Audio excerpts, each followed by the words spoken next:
Here we are on the Beneteau 980, listed with Boatshed Portsmouth. I just stood in the companionway looking across the saloon area. I'm just bringing you in. You can see you've got the helm position, starboard side.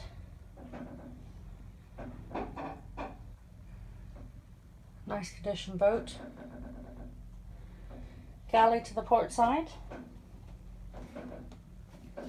The table folds out as per the photographs.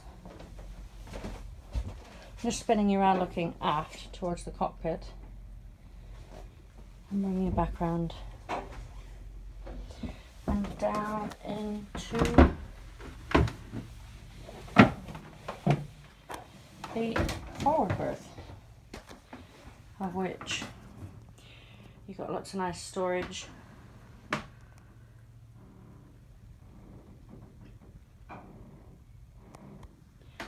And then you have the heads on the port side. And then bringing you across, we have the guest cabin. At the moment, we've got the cushions for the flybridge stored in there. But you can see the two bunks just there.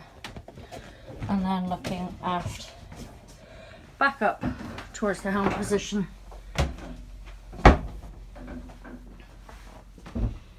And back into the cockpit.